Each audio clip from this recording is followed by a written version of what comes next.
Why don't we mute? Is your internet glitching?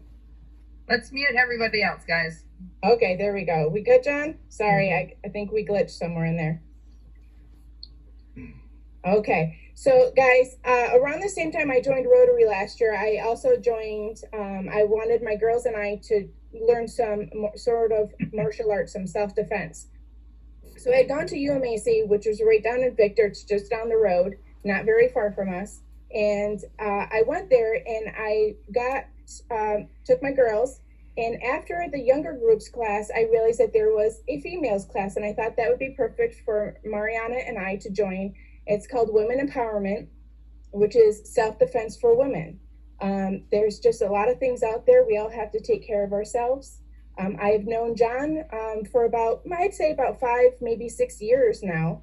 And so it was nice to be able to reconnect with him some more.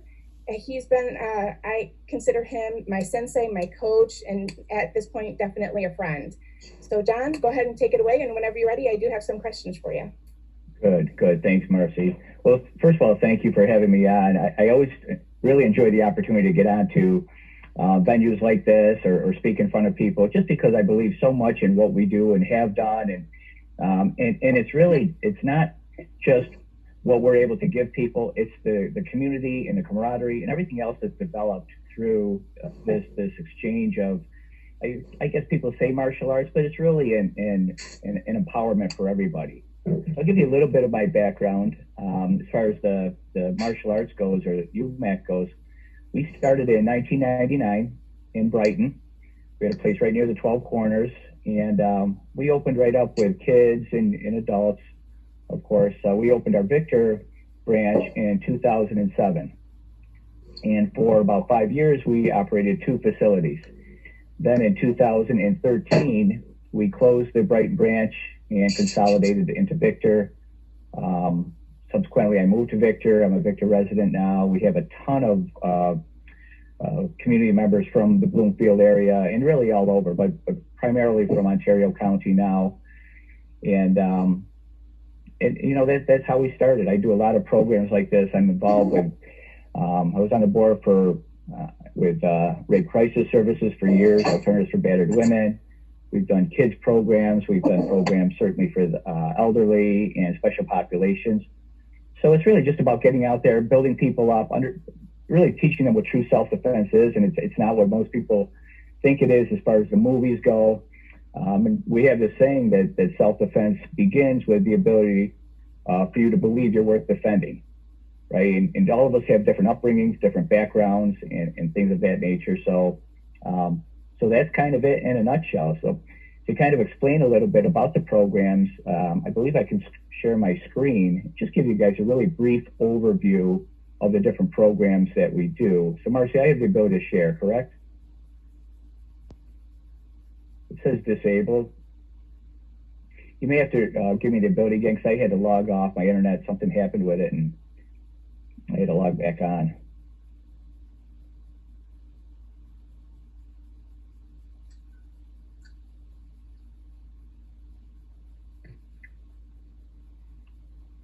Okay, I think I got it, Marcy.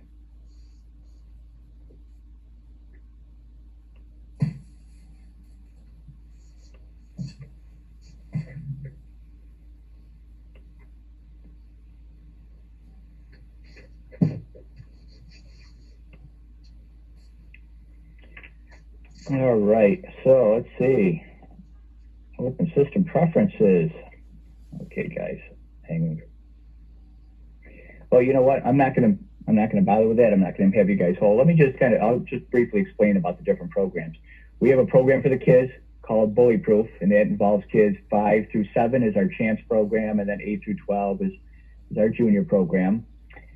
We work a lot in the schools with the kids, and certainly we have bus drop off from the Victor schools. We have a lot of families, as I said, that come out from Bloomfield and Canandaigua and all the surrounding areas.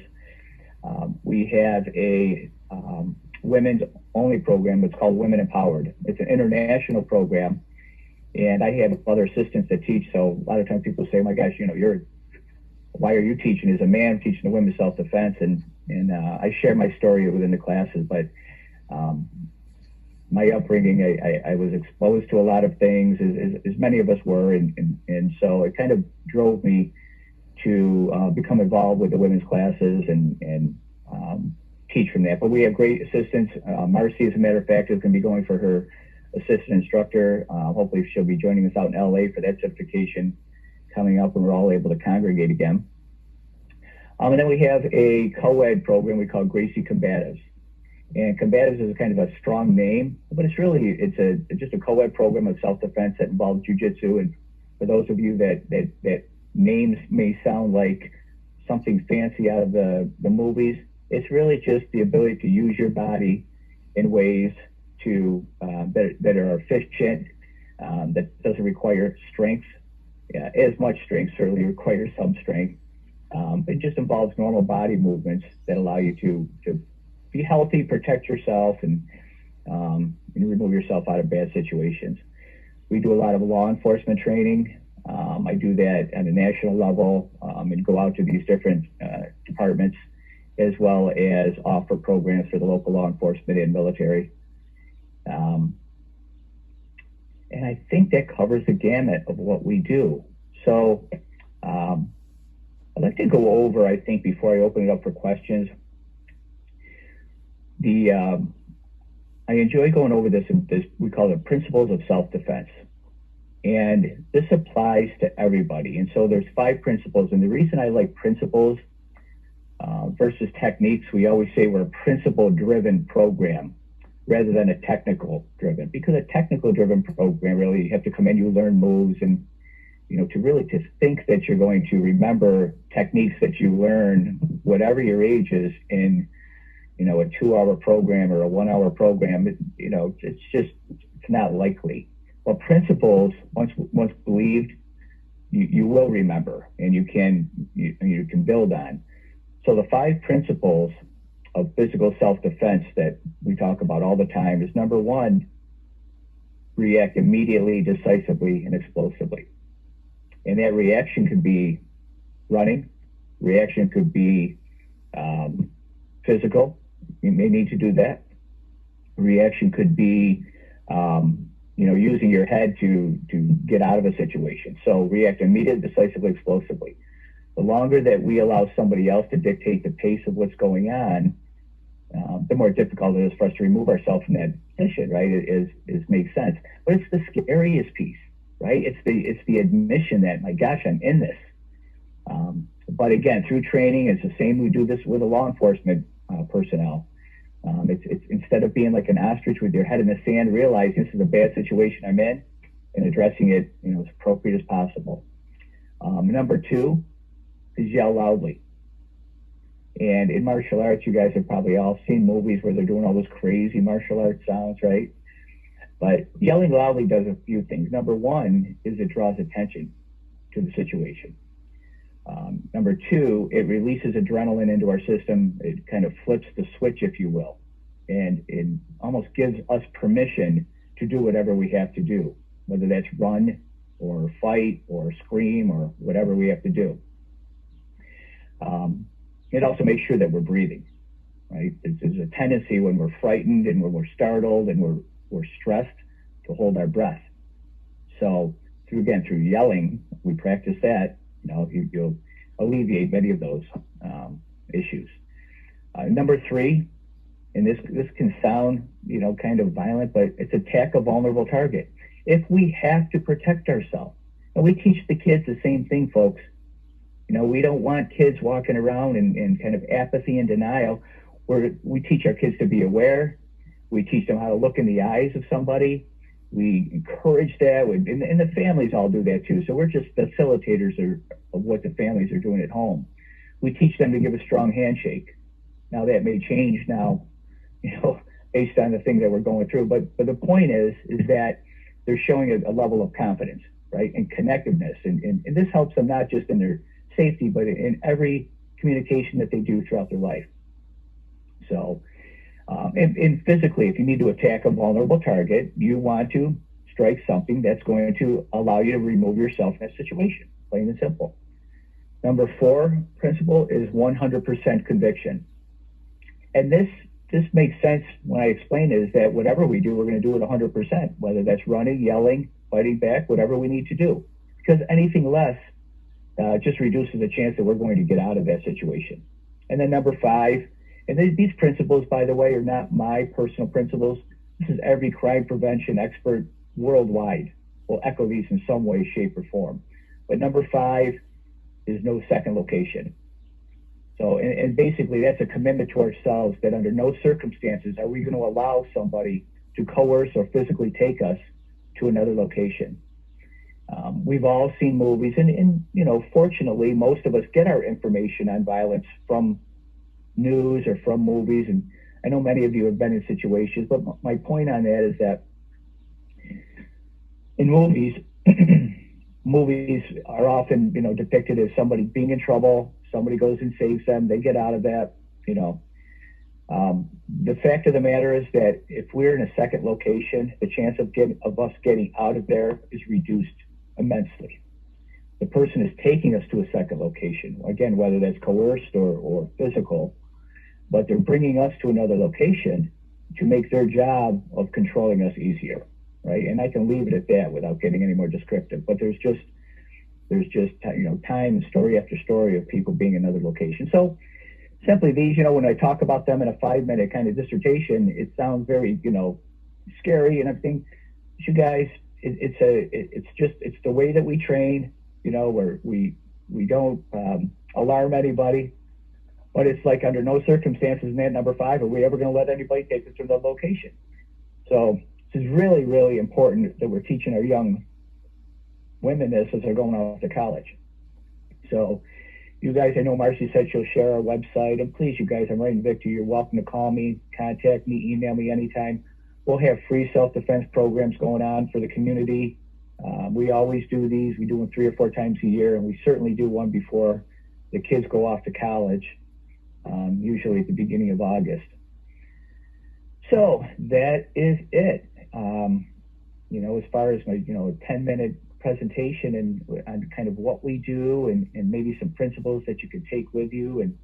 But I'd love to open it up for any questions that you may have.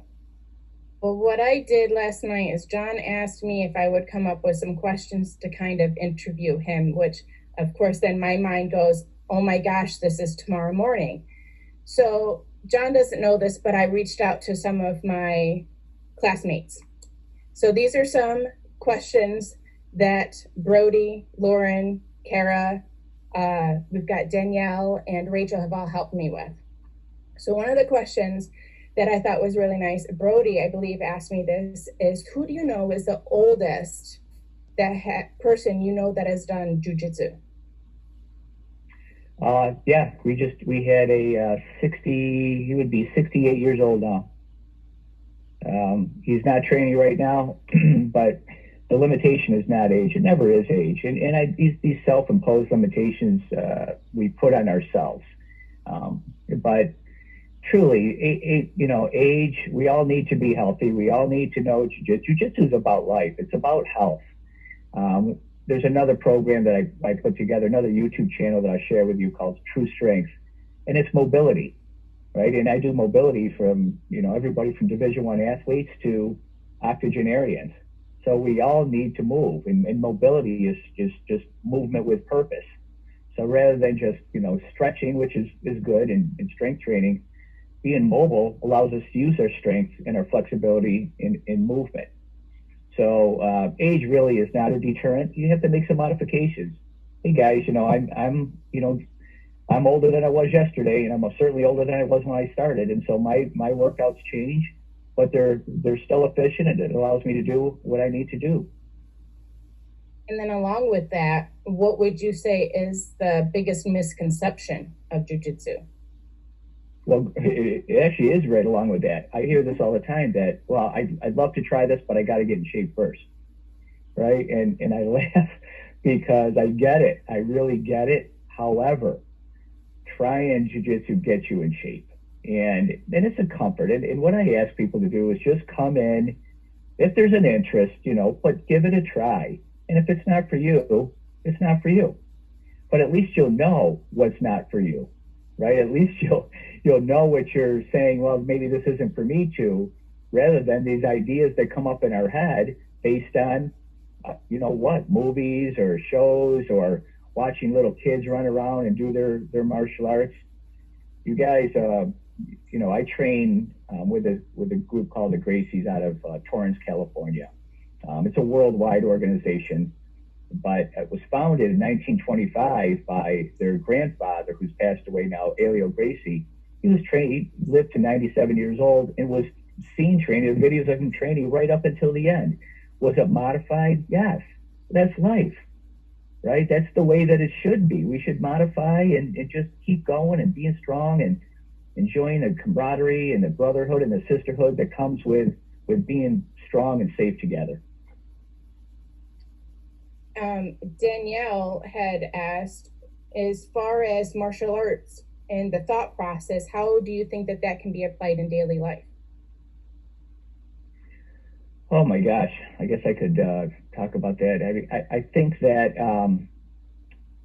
maybe one way that I talk about it a lot is being flexible, right? And maybe not physically flexible all the time, but just being flexible in our day-to-day activities, being balanced, right? And these are things that I deal with all the time, and all of us will, as human beings, will always deal with balance.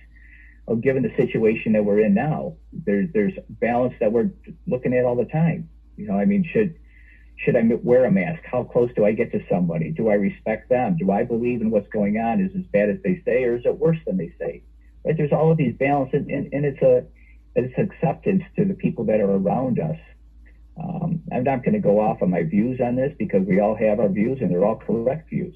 But I think that the extreme views as far as this pandemic that are going on, we see the extreme views on one end and the extreme views on the other. 98% of us, I believe, are in the middle. We want to be safe. We want to be happy. We want our families to be safe, and we want to go about our lives the best way possible. So I think balance is whether it's martial arts, whether it's, getting through this pandemic, whether it's dealing with our families and encouraging people in our families and being there for them with the questions they have throughout all this, it's something you can apply every day. And John, it's awesome that we didn't quite plan this, but things seem to be flowing. One of the things from Lauren, and Lauren is the other main instructor for the Women Empowerment Program. She says even to go over some of the general safety tips of daily life for us to discuss verbal jujitsu.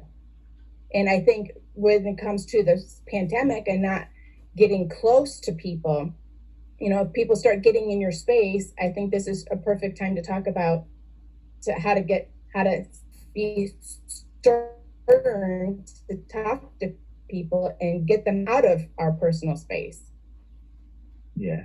Well, I think it certainly gives us the opportunity to exercise our boundaries and our boundary setting, right, which is a big component of our program. And it's something that needs to be discussed amongst the group and trained.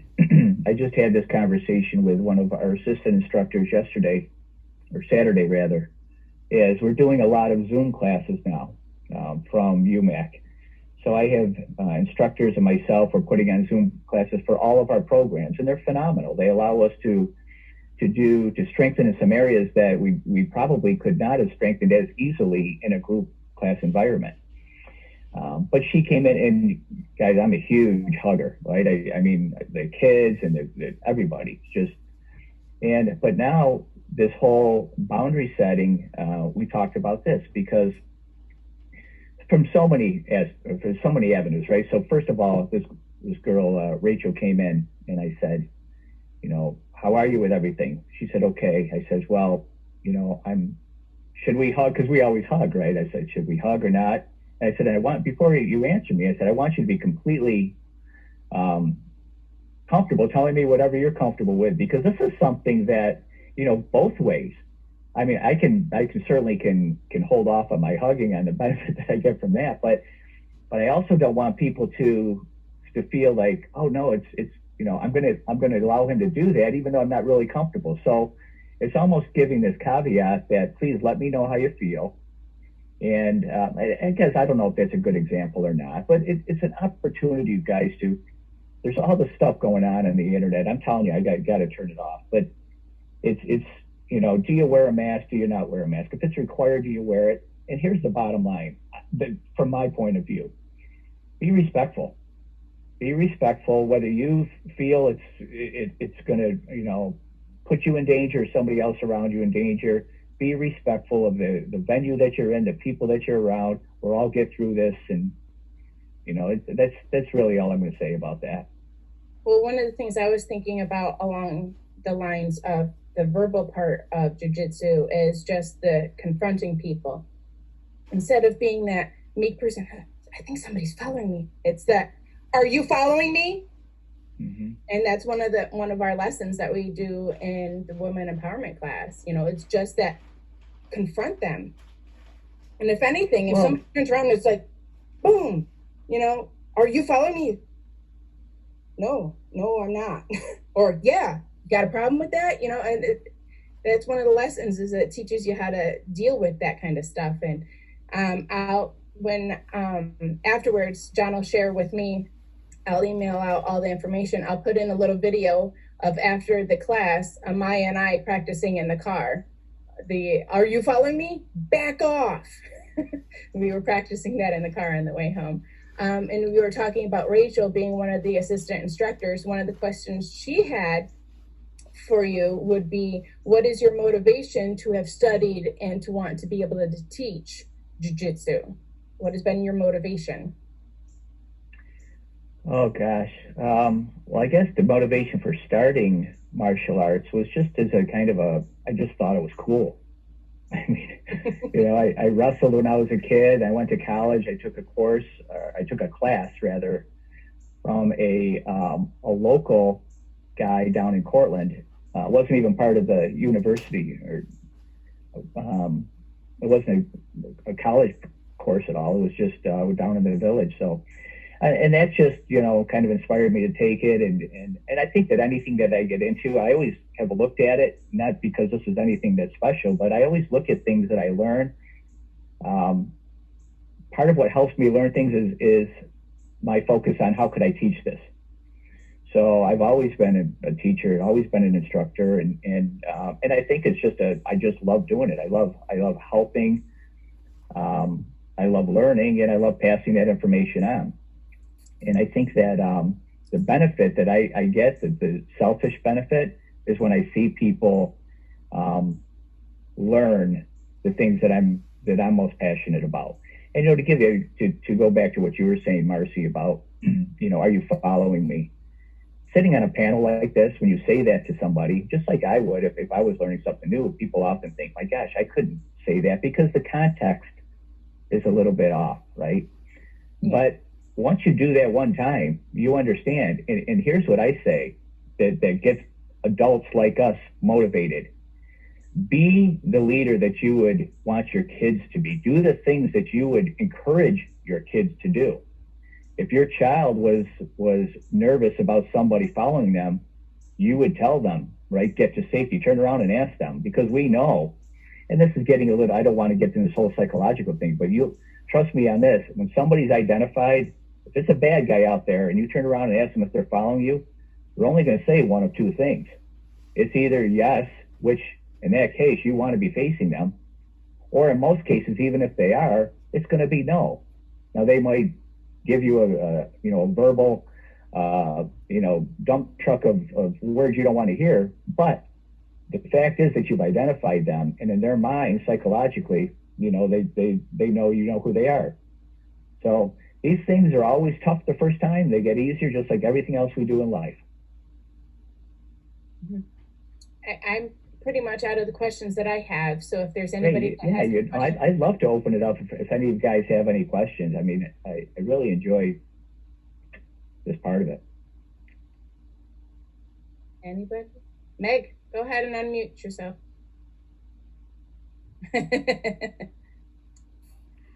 I would like some tips about a lady returning to her car that's parked on the street or in a parking garage at night when you're by yourself. I know there are certain things you should do. Sure, Meg. Well, First of all, I think even before you park the car, you should, think ahead, of course, park where other cars are, park under lights. If you know for sure you're going to be leaving any kind of an event by yourself, it's never a good thing. I mean, we always want to have, even the kids, buddy system rules. So wherever you go, we ask them to be with somebody else. Right? Again, not paranoid, but it's just safer that way. So here's the extra step, Meg, that I think a lot of people don't take because they feel that they're putting other people out. Call a security guard. If you're a Wegmans and it's late, have somebody walk you out. This is not being feeble. This is being sharp. It's being smart, and it's doing the things that you would ask the people that you love to do. Okay. Thank you. You're very welcome.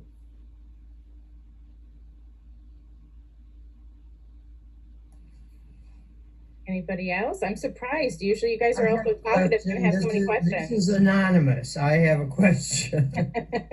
Okay. I walk with a cane because of balance. And I'm an octogenarian, Mr. Ingallina. Is my cane a weapon or is my cane dangerous if I confront? And I can yell, "Are you following me?" And I will. Okay, as a matter of fact, I've done it at least once. What would you suggest about that cane? Well, let's just be honest here, all right? Anonymous. I would use that cane for everything that it's worth. And the willingness to use the cane probably decreases the likelihood that you'd have to use that. Well, I'm hoping so. Yeah, well, I'll tell you what, in a short 45 minutes, I can tell you're the type that would use it. So I'm telling you, here's the thing, yeah, you use it. We've done, I did a class a year or so ago for the YMCA out in Maplewood, out in the city, and we had a lot of the participants were in wheelchairs. And the one woman pulled the wheelchair, they can disassemble. She took the arm of the wheelchair and she pulled it off and asked if that would be considered a weapon. And, I said, well, what do you think? And listen, that's just the honest truth. This is how I roll. This is how I teach, not to be violent, but to do everything we can to protect ourselves. And the ability and the willingness to do that deters so much. Nobody has the right. I'm going to go off on a rant, right? Nobody has the right to put their hands on us, put their hands on our children. And I'm telling you guys, I am strong with this. My parents at the school, I said my parents, we have almost 300 families at UMAC. Now, they know how I sit down with all of them. I'm there all the time. They know me. I'm not a tough guy. I'm a guy that believes in protection from the family. And nobody has the right to do this under no circumstances. So again, I could get up on a pulpit about this because it's just so important that we believe that we're worth defending. Thank you. You're welcome. Dan? Well, basically, this is to Marcy. Marcy, your idea of getting those questions from your classmates was very good because you answered about 3 of my questions. So thank you very much. Well, my thought is it's a community for sure. Rotary, to me, you guys have become, we call it a family, a friends and family. And same with, my jiu-jitsu group. At any given time, I know I can go to any of my classmates, even some of the ones that I might not be in a class with particularly, but I know that I can go to them and ask questions. And that's exactly what it was. We've become this family for sure. So you guys, and let me just say this, just in case I forget before we end this, I'll come out and do a program for you guys anytime. I mean, once we get back to in-person things, and everybody can participate, whether you're physically participating, whether you're watching, but I'm telling you, it's for everybody. So I just want to put that out on the table. And also, before I forget, John is going to help me out with doing an email to everybody. I believe we've already said that. I've got a couple of you asking questions about info about John's classes. He has gone online with YouTube and Zoom, so he has managed to continue with our classes. The flow mobility is on YouTube, and I gotta tell you, just doing some of those moves has really helped me, because for so long during this, for the first few weeks, I was so sedentary, doing a lot at the computer, learning a lot to do our Zooms and everything that we've been learning to do here. Taking a few minutes at night. I mean, some of those flow mobilities, John, are what, 8-10 minutes maybe max. Mm-hmm. Yes. So just taking those few minutes, and there's a couple of things that I have trouble with because of my knees, but you know what? I modify. I use my hands to get back up onto my knees. It's really nice. He gives those great suggestions to be able to modify some of the moves. And I got to tell you, it really helps with loosening up the body. I have to make sure I do it at night too, because it really helps me with sleeping. Anybody else get those weird twitches and the sore muscles at night? You get all nice and stretched out. And I got to tell you, it's so much easier to fall asleep, and I have a much better night's sleep for sure. This is Anonymous again. I do it with my Tai Chi on the deck in the morning, unless it's raining like hell, and in front of my window looking out on my beautiful field before I go to sleep. I think that loosens me up a lot. And many times I put a prayer to some of the moves I know. They're very simple moves that I learned at a class in Victor. Great. Very nice. Got Don. All right. How about Don? Thank you for your presentation.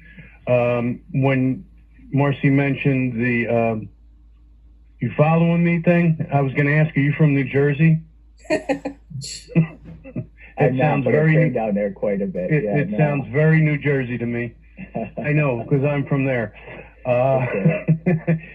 Second question, the serious one, is do you, by any chance, have any yoga classes? Yes. No, we do not, Don. We don't have any specific yoga class. I've done yoga for years, and we've had instructors in the past, but we do not right now. You should try the flow mobility classes. I really think you'd like it. It's not better than yoga, but it's just you'll recognize a lot of the positions. And as Marcy said, it's all modifiable. And if I'm not saying it on the video, just know it is. I mean, I modify things all the time, but I think if you like yoga, I think you'll really like this as well. Meg had her hand up. You got another question, Meg? Yes, I just had another point about women's safety. I remember watching this topic on Oprah a long time ago, and they emphasized the importance of following your intuition. Like if you're in a public building and the elevator opens and there's one man in the elevator, it's probably better not to get in the elevator alone with him. Wait for the next one, and don't worry about what that man might think when you don't get in.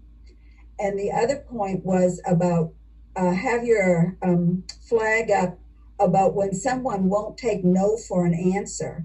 And they did a reenactment of this young woman who lived on the 4th floor of an apartment building, and she had 2 bags of groceries that she started carrying up the stairs. And this man came along and offered to help her carry her groceries. And she said, "Oh, no, thanks, I can manage." And then the second time he said, "Oh, come on, let me help you, I'll be glad to." And that repeated for like 3 times. And finally, she let him help.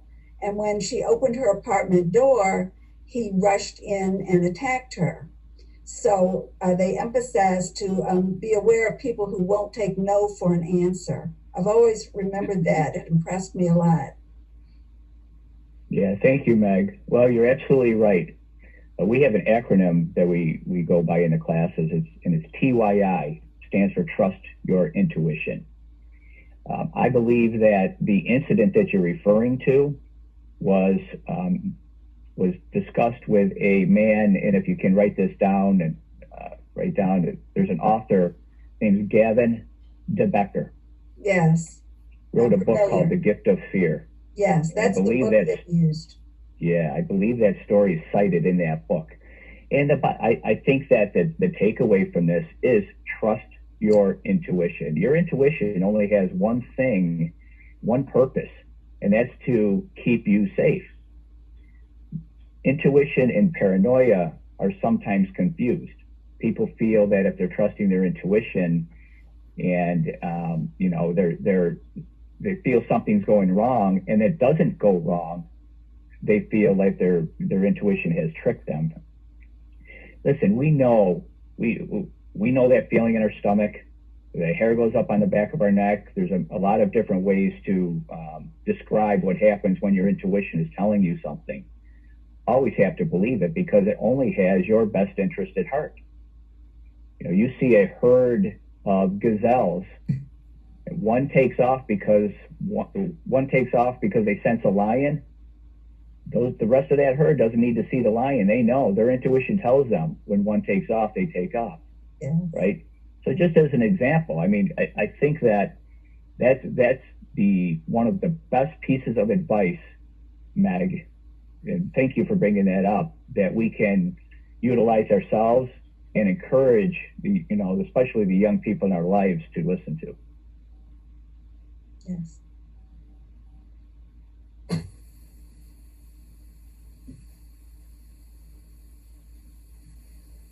Anybody else? When we get back to normal life, when are your normal classes at? Well, the weekly classes, I'm sorry, who said that?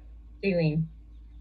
Okay, Jaylene, the class schedule, I'll send that to you. I mean, we have, 15 classes a week, but the seminars that we do, the free seminars, we have them 3 or 4 times a year, and they're posted as well. But we have classes 6 days a week over at UMAC.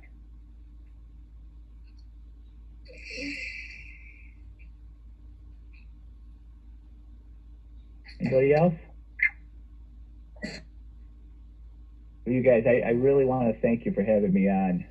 I enjoy the opportunity to talk about something I believe strong in, and really enjoy the opportunity to see what's going on in the community. So, Marcy, thank you so much for having me on. I really appreciate it. Yay. Thank you, guys. Thanks, John. Are we ready for half?